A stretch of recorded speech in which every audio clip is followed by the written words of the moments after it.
queremos dar para você as boas-vindas para mais um estudo de Em Busca da Verdade. Ao abrir a sua Bíblia, abra também o seu coração. Estudo bíblico no seu lar, no conforto da sua casa. Examinais as Escrituras, porque são elas mesmas que testificam de mim. Sim, em busca da verdade. Nós vimos aqui na nossa lição passada, nós estivemos falando sobre Israel se tornando outra vez uma nação, sobre os 12 filhos de Jacó, estivemos estudando aqui. Também estivemos falando sobre José e os seus sonhos, também como sendo vendido no Egito, preso na prisão, interpretando o sonho de Faraó, perdoando seus irmãos e agora escravos no Egito. A escravidão no Egito, na verdade, encerra o período, ou seja, a dispensação da promessa. Lembramos que a dispensação da promessa é justamente aquela dispensação onde Deus deu para os patriarcas, Abraão, Isaque e Jacó, promessas de se tornarem uma grande nação. E aqui nós temos os filhos de Isaque, ou seja, os filhos de Jacó, que são 12, e eles por si começaram a se multiplicar, e agora se tornaram escravos no Egito. Morreu José, morreu o faraó que conhecia José, e o próximo faraó escravizou o povo de Israel. E agora encontramos que o povo de Israel está no Egito, escravo e precisando de um libertador.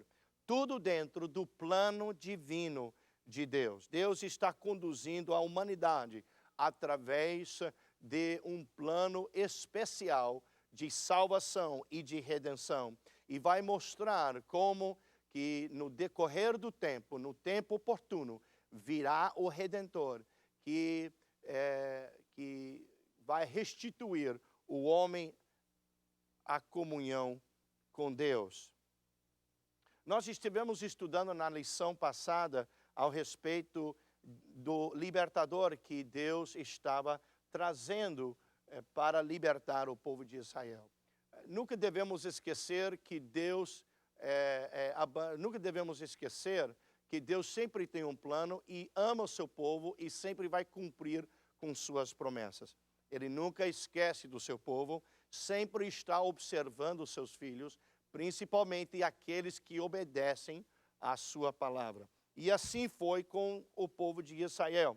Deus tinha um plano para com o povo de Israel e ele enviou ali Moisés, nascendo ali numa casa dos hebreus, escravos, sendo achado pela princesa do faraó, sendo criado pela sua mãe dentro da sua própria casa por algum tempo. E depois ela trouxe o pequeno Moisés, já maiorzinho, para morar e habitar dentro do templo, ou seja, dentro do palácio de Faraó. E ele passou ali no Egito 40 anos da sua vida, estudando nas melhores escolas, nas melhores universidades e recebendo a melhor educação daquele país, como um filho adotado da princesa. Mas coisas aconteceram que Moisés teve que fugir do Egito. Ele se levantou contra umas pessoas que estavam maltratando o povo hebreu, e ele, sabendo que era do povo hebreu, se irritou muito com aquilo e se levantou contra um homem e o matou. E ele teve que fugir da terra do Egito e fugiu para o deserto. E foi lá no deserto que ele casou e aprendeu a vida do deserto. Tudo isso em preparação do trabalho que Deus tinha preparado para ele. E chegando ao fim daquele período de 40 anos, foi um segundo período de 40 anos, Moisés então viu uma sarça ardente no deserto, queimando e não se consumindo. Ele não podia entender aquilo, não podia entender o que estava acontecendo, mas se aproximou, e quando se aproximou, Deus falou daquela sarça ardente para Moisés. Nós lemos a respeito desta história no livro de Êxodo, capítulo 3, versículo 1, e de fato continua lá no capítulo 4 também. Mas essa história é muito maravilhosa. Eu convido você algum dia para ler, tome tempo após a nossa lição para ler capítulos 3 e 4 de Êxodo. Uma história fantástica de como Deus falou para Moisés e o chamou para libertar o povo de Israel. Ele chegou mais perto, a partir do versículo 4 do capítulo 3, ele diz assim, agora, veja só, apareceu-lhe o anjo do Senhor, versículo 2, apareceu-lhe o anjo do Senhor em uma chama de fogo no meio de uma sarça. E Moisés olhou e eis que a sarça ardia no fogo e a sarça não se consumia. Pelo que disse, agora me virarei para lá e verei esta maravilha, e porque a sarça não se queima. E vendo o Senhor que ele se virara para ver, chamou do meio da sarça e disse, Moisés, Moisés. E respondeu ele, eis-me aqui. E prosseguiu Deus, dizendo, não te chegues para cá, tire os sapatos dos pés, porque o lugar em que tu estás é terra santa. É terra santa. E disse mais, eu sou o Deus de teu pai, o Deus de Abraão, o Deus de Isaque, o Deus de Jacó. E Moisés escondeu o rosto porque temeu olhar para Deus.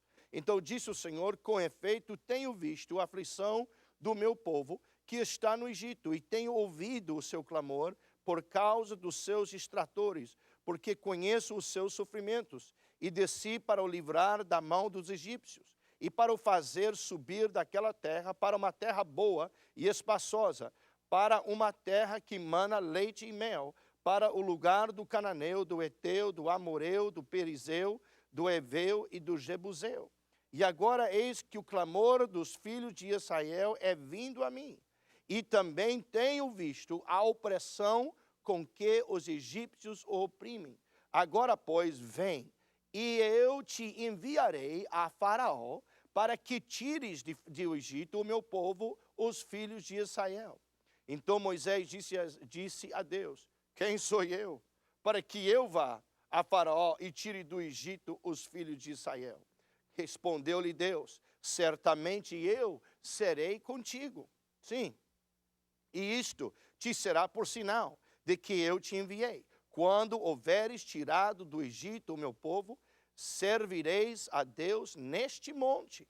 Então disse Moisés a Deus, eis que quando eu for aos filhos de Israel, eu lhes disser, o Deus de vossos pais me enviou a vós, e eles me perguntarem, qual é o seu nome? Que lhes direi? Então Deus disse a Moisés, eu sou o que sou. Disse mais, assim dirás aos filhos de Israel, eu sou, me enviou a vós.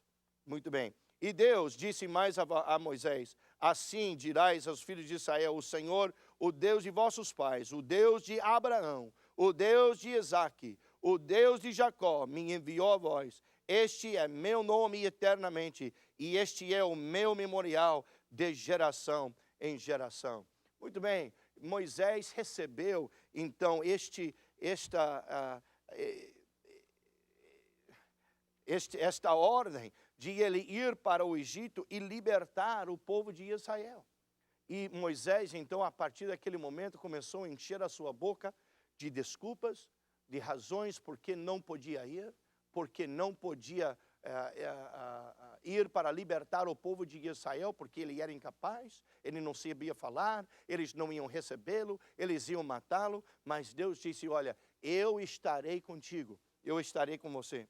Então, Moisés, pediu um sinal, e Deus disse, lança tua vara no chão. E ele lançou sua vara no chão, e a vara se tornou uma serpente. E Deus disse, apanha agora pela cauda. Então ele apanhou pela cauda, ele levantou a vara, levantou pela cauda e se tornou uma vara. E Moisés se espantou com aquilo. Ele disse, agora coloca a tua mão dentro da sua capa. E ele colocou, e quando tirou a mão, estava leprosa. E a lepra, é claro, não tinha cura. Ele se apavorou. E Deus disse outra vez para ele, coloca de volta. Colocou de volta. E quando tirou, estava limpo. Deus fez esses milagres diante dos seus olhos para que ele cresce e para que ele fosse crendo que ele havia sido enviado por Deus. E ele foi então para o faraó. E Moisés havia também reclamado do fato que ele não sabia falar muito bem. Então Deus disse para ele, olha, eu vou enviar com você o seu irmão Arão e ele vai falar por você. Então Arão e Moisés foram e se apresentaram diante do faraó e solicitaram que ele libertasse o povo de Israel para eles irem para adorarem o seu Deus no deserto. E faraó disse que não. Ele disse, olha, eu não vou libertar este povo é escravo, eles estão construindo estas cidades e eu não quero libertar este povo. Ele foi muito, muito duro. De fato, diz a palavra de Deus que Deus endureceu o seu coração. Eu quero enfatizar com você hoje de que Deus tem um plano divino. E às vezes as coisas não ocorrem como nós desejamos, mas podemos ter a certeza que todas as coisas cooperam para o bem daqueles que amam a Deus, daqueles que são chamados segundo a sua vontade. E se você colocar a tua vida na mão de Deus, Deus vai cuidar da sua vida e vai estar bem cuidado mesmo, porque Deus faz as coisas com perfeição. Mas ele precisava mostrar ao povo de Israel o seu poder.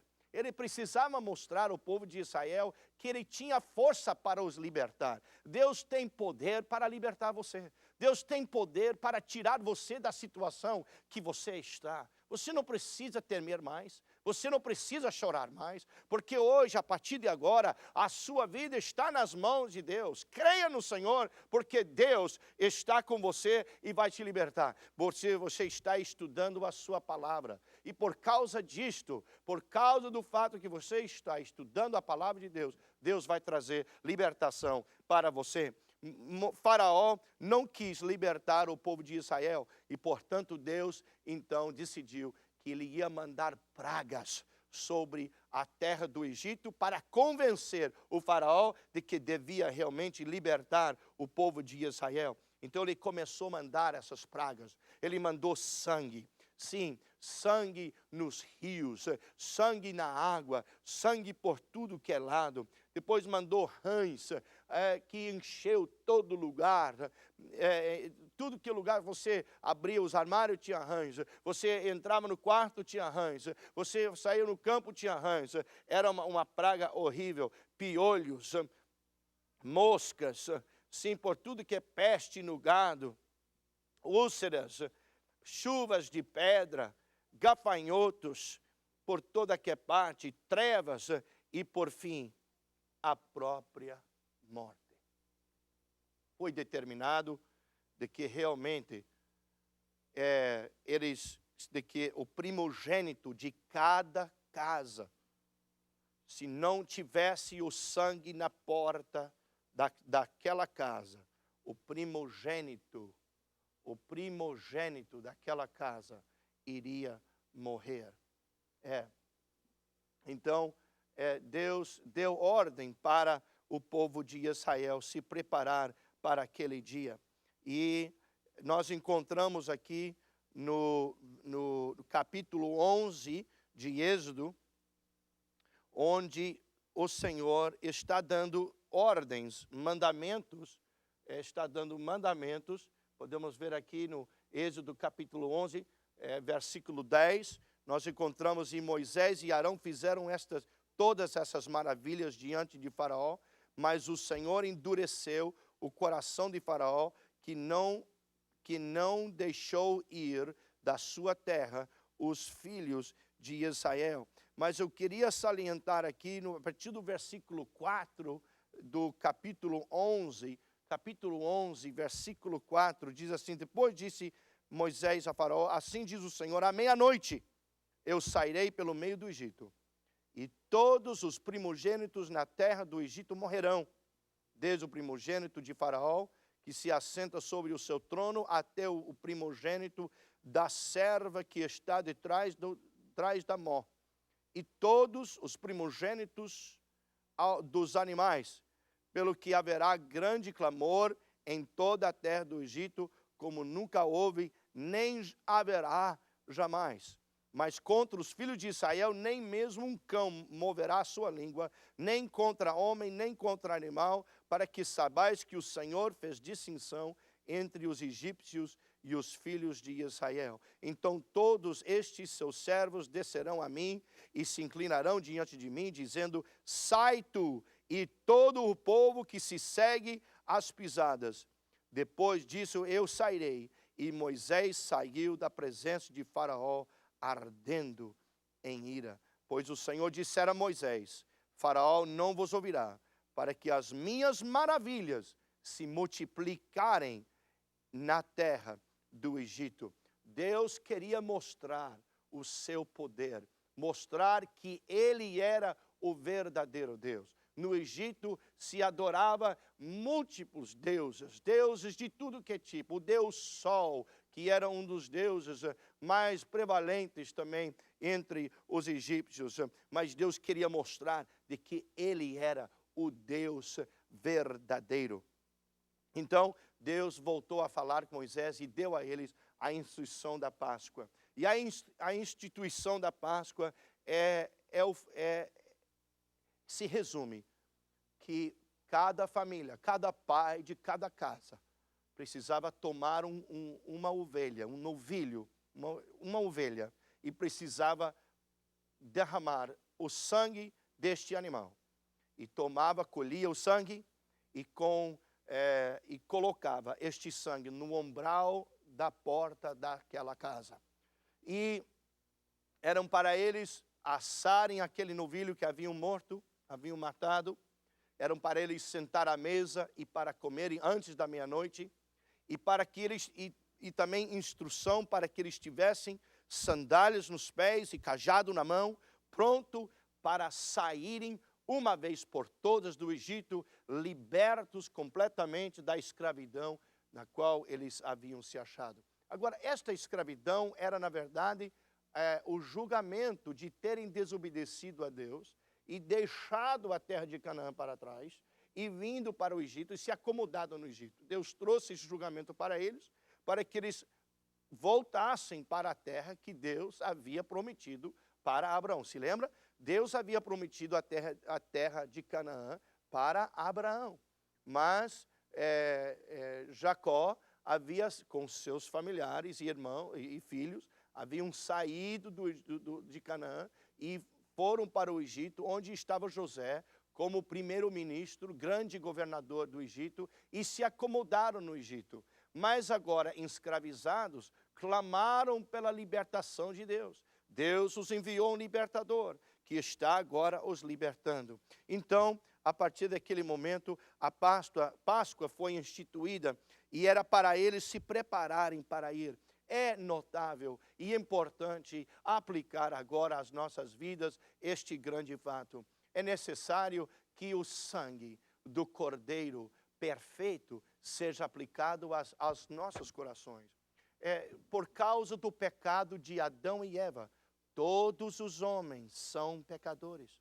E nós, como pecadores, precisamos, como fez José, precisamos arrepender-nos dos nossos pecados. Precisamos perdoar também o fato daqueles que têm cometido falhas contra nós, e perdoando e pedindo perdão a Deus e aplicando o seu sangue às nossas vidas, nos livrará da morte, que é separação eterna de Deus. Deus deseja que nós aplicamos o seu sangue, que ele derramou na cruz do Calvário, às nossas vidas, mediante a fé que nós temos, que colocamos em Cristo Jesus, e fazendo isto, nós somos salvos da ira de Deus. O povo de Israel, então, teve êxodo. À meia-noite veio, como eu havia dito, à meia-noite veio o anjo da morte,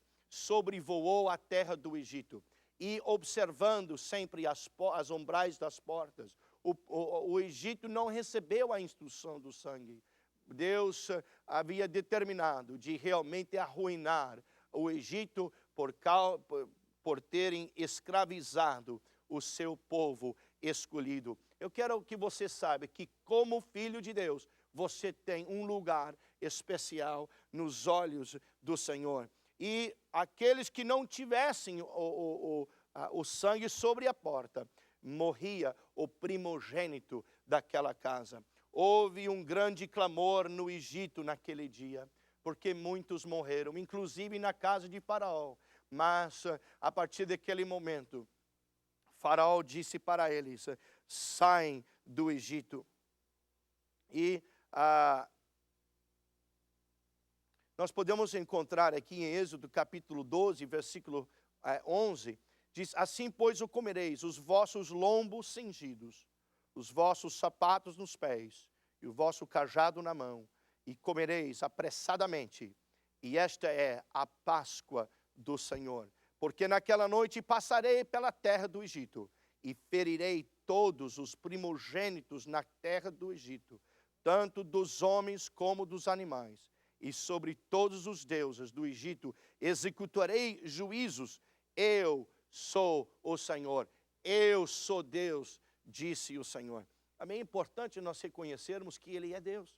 É importante reconhecermos que Ele é o todo-poderoso Deus e que Ele é o Criador do céu e da terra, o nosso Criador. E devemos realmente, se quisermos a vida, se tivermos vida abundante, como Ele nos prometeu, devemos reconhecer que Ele é o Senhor. O povo de Israel saiu naquele dia.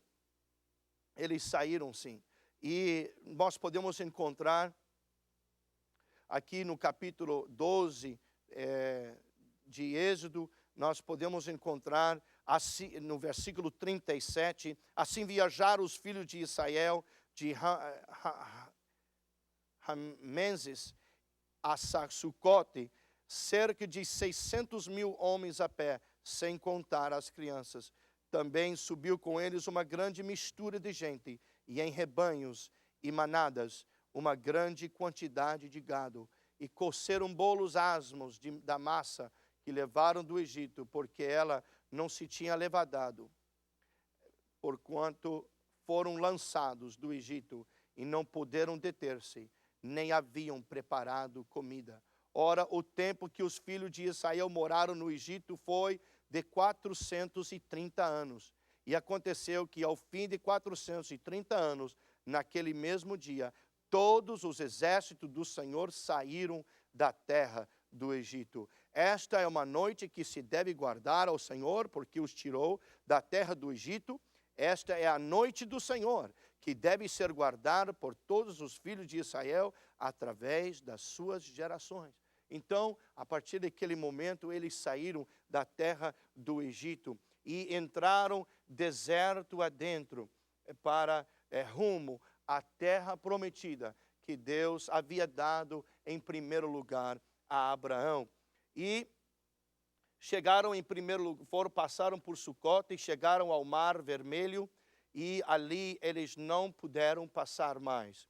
Não puderam passar mais, porque aconteceu que tinha paredes, eles estavam num lugar muito difícil, tinha uma montanha à sua esquerda, uma montanha à sua direita, e o mar na sua frente.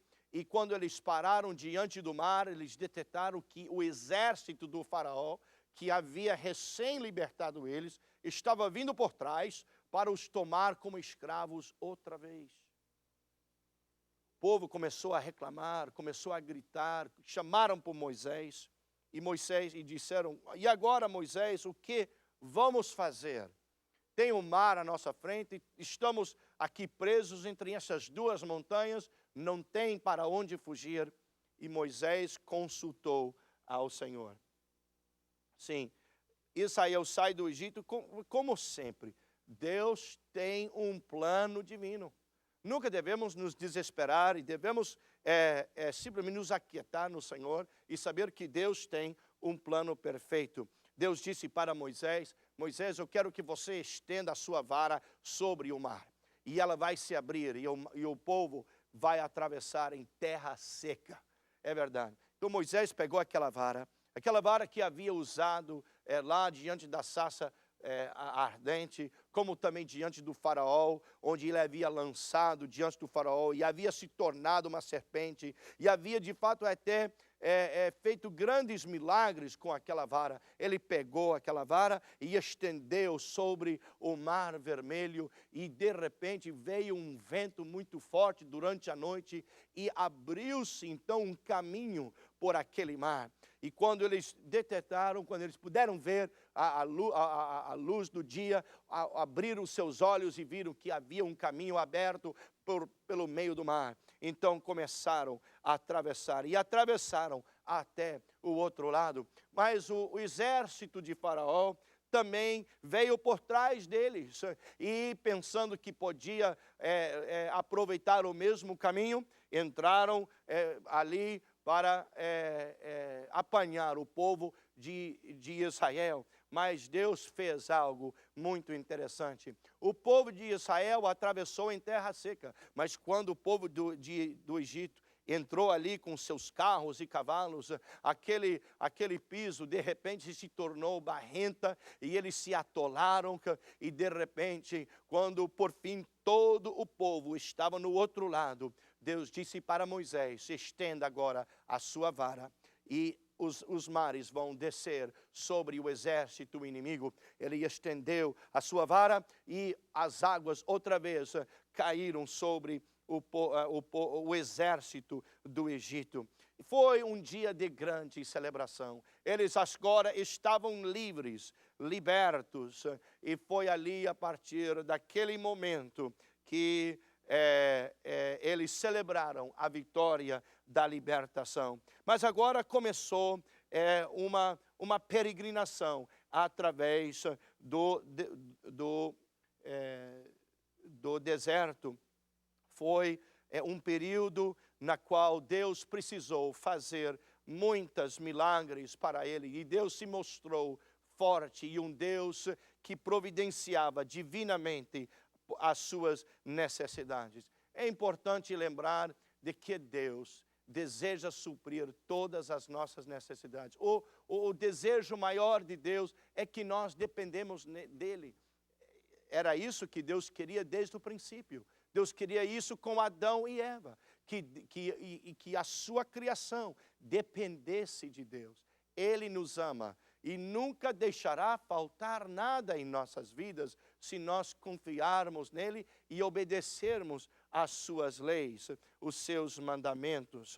Mas através de milagres, transformando águas amargas em doces para eles tomarem, suprindo para eles maná e codornizes para eles se alimentarem ao decorrer do deserto, do caminhar com o deserto. Chegando depois para ali o Monte Sinai, onde Moisés teve um encontro com Deus, subiu ao Monte Sinai, e ali ele recebeu a lei divina de Deus. Foi ali que ele recebeu a lei do Senhor. Nós encontramos esta história no livro de Êxodo, capítulo 19. Já estamos avançando bastante. E encontramos onde Deus, no terceiro mês, depois que os filhos de Israel haviam saído da terra do Egito, no mesmo dia chegaram ao deserto de Sinai. E ali Deus, então subiu, versículo 3, subiu Moisés a Deus, e do monte o Senhor o chamou, dizendo: assim falarás à casa de Jacó, e anunciarás aos filhos de Israel: vós tendes visto o que fiz aos egípcios, como vos levei sobre asas de águias, e vos trouxe a mim. Deus os havia trazido para o deserto, onde eles podiam adorar a Deus. E ali no Monte Sinai, Deus deu para Moisés e ao povo de Israel a sua lei e os seus mandamentos. Ele deu para ele também a instrução da construção do tabernáculo. Era a vontade de Deus de habitar entre o seu povo. Eu gostaria de salientar aqui de que sempre é Deus indo à procura do homem.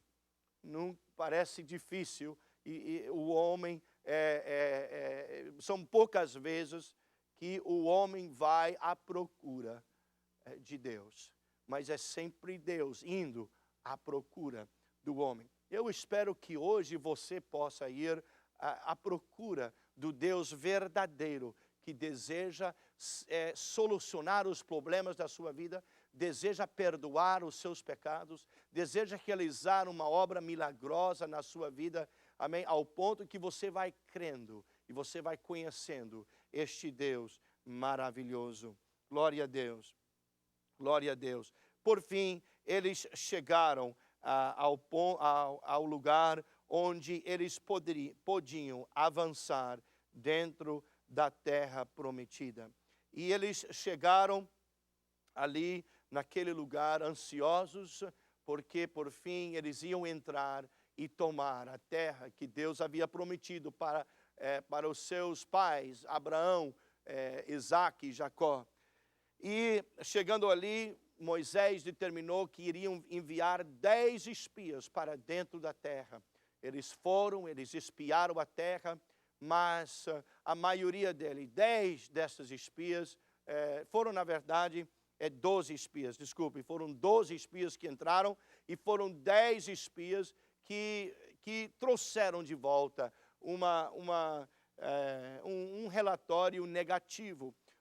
2 espias, Caleb e Josué, trouxeram de volta uma notícia maravilhosa, positiva, de conquista, que sim, nós somos o povo de Deus e Deus vai nos ajudar e Deus nos prometeu, dependendo sempre das promessas de Deus. Mas os 10 espias que não podiam ver desta maneira, infiltraram-se entre o povo e desanimaram o povo, e o povo não creu na promessa de Deus. Foi um dia muito triste, porque Deus estava pronto para conduzir o seu povo para dentro da terra prometida, mas eles não puderam crer nas promessas de Deus. Meu prezado ouvinte, é necessário que nós cremos nas promessas de Deus para podermos herdar as promessas. Deus tem promessas para nós, para perdão, salvação, cura, prosperidade, enfim, muitas e muitas bênçãos Deus tem reservado para o seu povo. No entanto, nós temos que crer e temos que depositar a nossa fé na promessa do Senhor Deus, para que essas promessas possam realmente acontecerem ou se realizarem em nossas vidas. Glória a Deus. Eles não puderam crer. Portanto, Deus determinou de que aquela geração incrédula iria peregrinar no deserto por 40 anos, até que todos eles tivessem morrido e havia surgido uma nova geração de pessoas, de israelitas, que podiam crer em tomar a terra que Deus havia dado para eles. Então, esse sinal aqui, de eles fazendo voltas aqui dentro do deserto, está exemplificando as voltas que eles deram dentro do deserto, realmente voltando para lá e indo de lá para cá, porque, na verdade, Deus estava apenas esperando que morresse aquela geração de pessoas que não foram dispostos, depois de terem visto todos os milagres do Egito, eles não puderam crer que Deus os podia trazer e os levar para dentro da terra prometida. Quando os espias voltaram, eles trouxeram provas da abundância daquela terra. Aqui tem uma foto de um cacho de uvas que precisava ser carregado por 2 homens. Um cacho de uvas carregado por 2 homens. Falava da abundância. E ali naquela terra havia gigantes. Então eles temeram e pensaram que Deus não podia libertar eles e trazer eles para dentro da terra e dar aquela terra em possessão a eles. Devido a isso, Deus os mandou de volta para o deserto. E durante aquele tempo, eles duvidaram de Deus. Deus enviou serpentes para os morderem num determinado dia, e eles estavam morrendo. E clamaram a Moisés, e Deus ordenou a Moisés que ele tomasse um haste e colocasse em cima deste haste uma serpente de bronze. E quando o povo olhava para aquela serpente de bronze, eles podiam então receber a sua cura. Eu conhecendo a palavra de Deus, eu conheço um que foi erguido também. E a palavra de Deus nos exorta para olhar para aquele que foi erguido. E quando olhamos para ele, recebemos a cura das feridas da nossa alma e das nossas vidas. Nós queremos hoje, a partir deste momento, encerrar a nossa lição de hoje. Queremos orar ao Senhor e queremos pedir que Deus opera em nossas vidas e que nós podemos hoje crer no Senhor nosso Deus e que nós podemos, amém, crer para receber todas as promessas e benefícios que estão escritos na palavra de Deus. Muito bem, então a partir deste momento, Deus começa a fazer uma aliança com Israel. Moisés está no Monte Sinai, tem recebido a lei de Deus, que se constitui em 10 mandamentos. 10 mandamentos. Vamos examinar exatamente estes 10 mandamentos. E a partir de agora, começa-se uma quinta dispensação, que é chamada a dispensação da lei. É o período de tempo que Deus se relaciona com o seu povo, na qual ele dá a eles mandamentos, que neste caso será a lei de Deus. E quando o homem não cumpre com esta lei, ele trará sobre eles um julgamento. Muito bem, vamos adiante para ver qual é, de fato, a lei que Deus deu para Moisés. Moisés, lá no monte, falando com Deus, orando, e Deus escrevendo numa pedra, escrevendo a sua lei. Diz a palavra do Senhor que o dedo de Deus apareceu escrevendo na pedra. Foi algo tremendo, algo maravilhoso. Mas esta lei se constituía de 10 mandamentos primários. A primeira era: não terás outros deuses diante de mim. Esta foi a primeira dos mandamentos. A segunda: não farás para ti imagem de escultura. A terceira: não tomarás o nome do Senhor teu Deus em vão. Outro mandamento, o quarto: lembra-te do dia de sábado para o santificar. A quinta lei: honra teu pai e a tua mãe, para que se prolongue os teus dias na terra. Podemos encontrar a sexta lei, não matarás. São os 10 mandamentos que nós estamos examinando. A sétima: não adulterarás. A oitava é: não furtarás. Não deves roubar. A nona: não darás falso testemunho contra o teu próximo. Em outras palavras, não minta. Não devemos ser mentirosos. E a 10ª se diz: não cobiçarás. Então aqui nós temos os 10 mandamentos que foram dados para Moisés. Deus depois tomou esses 10 mandamentos e elaborou uma lei mais ampla para eles, que governasse eles em todos os aspectos das suas vidas.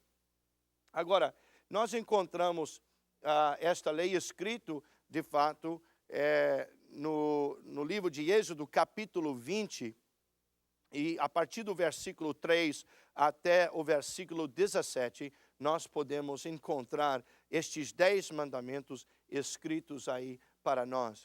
Deus, por sua vez, está constituindo para si um povo santo, separado para Deus. É isto que Deus quer. Ele quer um povo seu. Ele quer um povo exclusivamente dele. Um povo que ama ele porque de sua própria vontade, ele decida, o homem decida, não, eu vou honrar a Deus, eu vou servir a Deus, eu vou obedecer à lei de Deus. Esta lei que havia sido colocada foi uma lei severa, era uma lei dura, mas determinava de que o homem cumprindo com essa lei era realmente um povo santo, separado para Deus.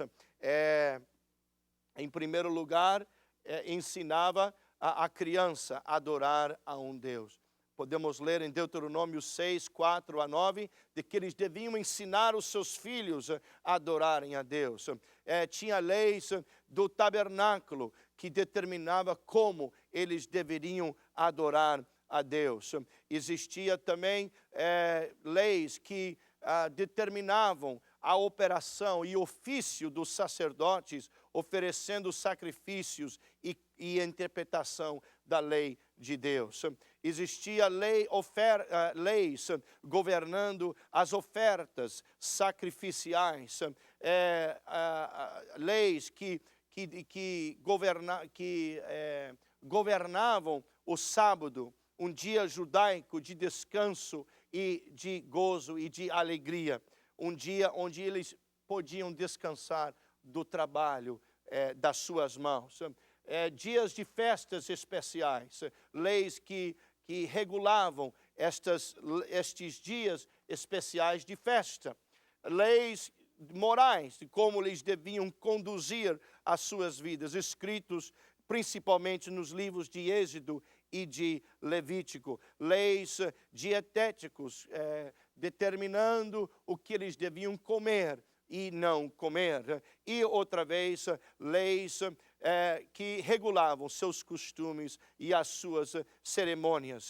Deus estava assim, constituindo para si um povo separado para si. Deus quer um povo separado. Ele quer você para Ele próprio. Ele quer governar a sua vida. Ele é um Deus maravilhoso e um Deus que supre todas as nossas necessidades. Deus se preocupava tanto com o seu povo que inclusive deu leis e ordenanças como eles deviam constituir o acampamento. E Deus preparou eles para instruiu eles como edificarem um tabernáculo. De um lado tinha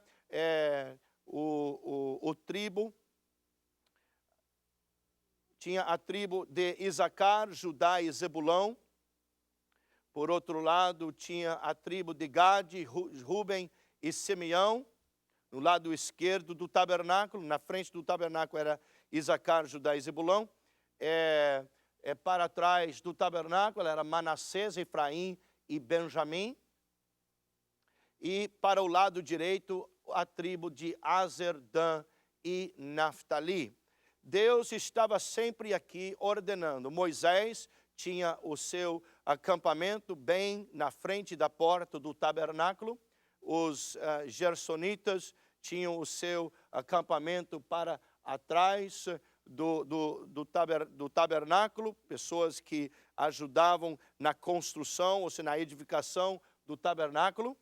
Também os coatitas, bem pertinho do tabernáculo, os meraritas, também bem perto do tabernáculo. Deus estava ordenando e fazendo e estabelecendo o seu povo. E depois esta nuvem representando a presença de Deus. Deus vindo para habitar entre o seu povo. É isso que Deus deseja. Deus deseja habitar conosco. Ele quer habitar entre nós. De fato, quando o nascimento de Jesus Cristo foi anunciado, o anjo disse: o seu nome será Imanuel, que quer dizer Deus conosco. Passamos adiante, então, para ver a nova maneira de adoração, de adoração que Deus havia instituído entre o povo de Israel. Isto é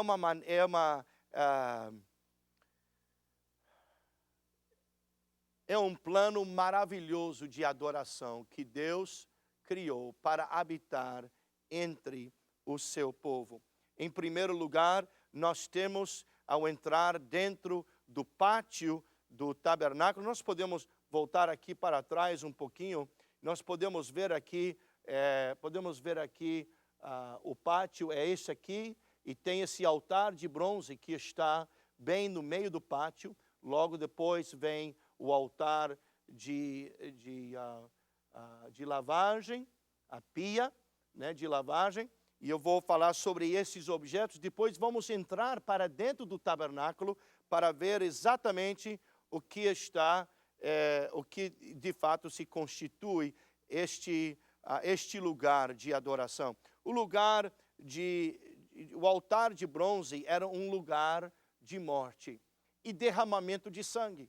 O pecado tinha de ser coberto pelo sangue antes que o homem pudesse ter comunhão com Deus Santo.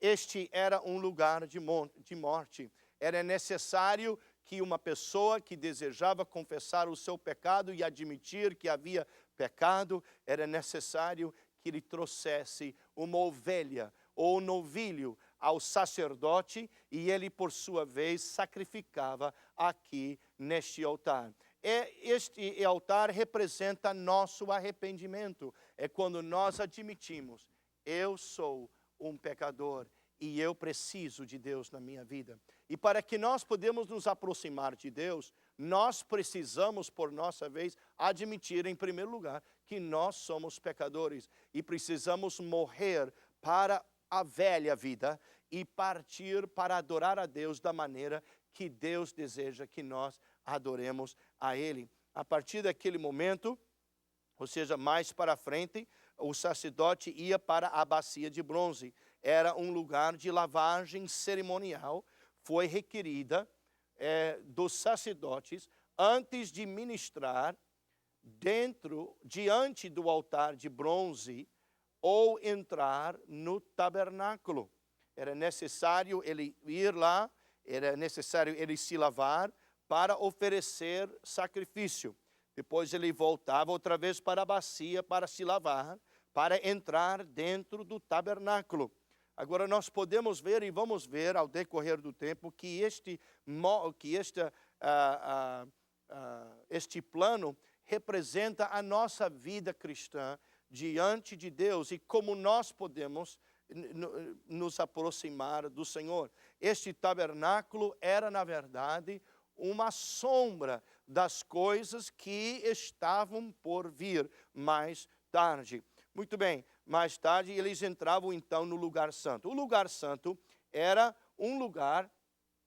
na verdade, um recinto, o primeiro recinto dentro do tabernáculo propriamente dito, onde havia alguns móveis e onde entrava o sacerdote para oferecer incenso, que representa as orações do povo, e confessar diante do altar de incenso os pecados daqueles que haviam confessado o seu pecado lá no altar de bronze. Lá dentro desse lugar santo tinha, em primeiro lugar, à sua direita, tinha uma mesa com pães de preposição. Eram pães não levedados, aspergidos com incenso, e eram renovados cada sábado e comidos pelos sacerdotes. Tornou-se uma oferta contínua de agradecimento a Deus. Estes pães representavam agradecimento a Deus e eram, na verdade, os pães da qual se alimentava os sacerdotes para o seu sustento. representa para nós a palavra de Deus. A palavra de Deus é pão para as nossas vidas e sustento para as nossas vidas. Amém. Depois tinha o altar de incenso, um lugar de fragrância perfumada de incenso. Era oferecido para Deus 2 vezes ao dia. 2 vezes ao dia, manhã e também à noite, representando as orações do povo de Deus. Depois tinha o candelabro de ouro no lado esquerdo, que na verdade era o que alumiava aquele recinto de luz, representando também a palavra de Deus. Proveu luz para o sacerdote realizar suas obrigações no lugar santo. Óleo nas lâmpadas queimava continuamente, nunca parando, mas sempre queimando. E depois, é claro, existia ali o lugar, o Santo dos Santos, que era separado por uma cortina grossa do lugar santo. Separava o lugar santo do Santo dos Santos, esta cortina bem grossa aqui. E lá dentro desse Santo dos Santos tinha um móvel que se chamava a Arca da Aliança. E nesta arca, na verdade, uma caixa coberta de ouro, e o mais importante objeto do tabernáculo era a presença de Deus, habitando acima do propiciatório, entre os querubins. Na verdade, uma coluna de nuvem descia e pousava sobre aquele lugar santo. E de fato penetrava dentro dos lugares santos e habitava dentro desse lugar. Aqui tinha 2 anjos e a presença de Deus habitava entre aqueles 2 anjos. O mais importante objeto do tabernáculo, porque representava a presença de Deus. Deus estava habitando aqui neste lugar santo. Os homens não podiam entrar lá, os sacerdotes não podiam entrar lá, a não ser o sumo sacerdote, uma vez ao ano, para interceder pelos pecados do povo. Ele entrava lá dentro para ministrar a palavra, ministrar ali diante de Deus, rogando e intercedendo pelos pecados do povo. Gostaria de frisar que dentro da arca estavam as tábuas da lei, um pote de maná, e mais tarde a vara de Arão que floresceu na mão de Arão. Foi colocado aqui dentro e representando a lei de Deus, o maná, os milagres e a provisão divina de Deus. E Deus então habitando ali naquele lugar. Nós, neste momento, queremos demonstrar que o tabernáculo era uma sombra das coisas que estavam para vir. O homem, em primeiro lugar, deve então se aproximar a Deus em arrependimento, admitindo de que a cruz, aquilo que Cristo fez na cruz do Calvário, foi o suficiente para perdoar os nossos pecados. Esta cruz representa o lugar de morte. Na verdade, devido ao pecado na minha vida, era eu que devia morrer nesta cruz pelos meus pecados, você pelos seus pecados. Mas Jesus Cristo tomou nosso lugar na cruz do Calvário. Ele logo mais foi sepultado ali. Ele foi sepultado.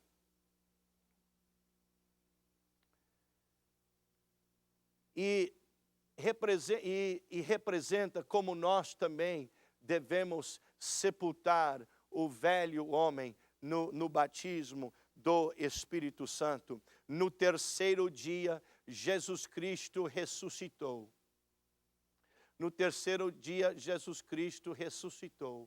E a palavra de Deus diz que Ele é o grande e sumo sacerdote de todas as coisas. Ele penetrou no véu e ali abriu aquele véu para que todos os homens pudessem entrar e experimentar a sua presença, em todos os lugares. Deus está presente aqui agora. A presença de Deus não é limitada a um lugar exclusivo, mas a presença de Deus está aqui, está no seu lar. Eu estou sentindo a presença de Deus, você também está sentindo a presença de Deus, porque hoje Ele dá acesso a você, a sua presença, tudo devido ao que Jesus Cristo cumpriu na cruz do Calvário. Eu gostaria hoje pedir que você dobre a sua cabeça, incline a sua cabeça, dobre o seu joelho e ore comigo hoje. E vamos pedir que Deus possa falar com nossos corações concernente a essas coisas, que nós podemos crer naquilo que Cristo fez lá no Calvário, exemplificado em primeiro lugar lá naquele sacerdote, lá naquele tabernáculo, onde os sacerdotes ministravam a palavra de Deus. Hoje nós queremos crer que o que Cristo fez por nós é o suficiente para lavar os nossos pecados. Oremos ao Senhor. Jesus, nós agradecemos a Ti, ó Pai, por tudo que Tu tens feito em nossas vidas, pelo Teu sacrifício na cruz, pela sombra, Senhor, das coisas que vimos lá no tabernáculo, onde ali, Senhor, através do sacrifício daqueles animais, da lavagem, Senhor, e da ministração do sacerdote no lugar santo, nós adquirimos, Senhor, a nossa salvação mediante o seu cumprimento destas coisas na sua morte, no seu sepultamento e na sua ressurreição. Nós queremos também morrer para o pecado, Senhor, sepultar o velho homem no batismo e ressuscitar para a renovação de vida no recebimento do Espírito Santo. Opera em nossas vidas hoje. Fala conosco, Senhor. Nós queremos viver a vida abundante que Tu tens para nós. Em nome de Jesus. Amém.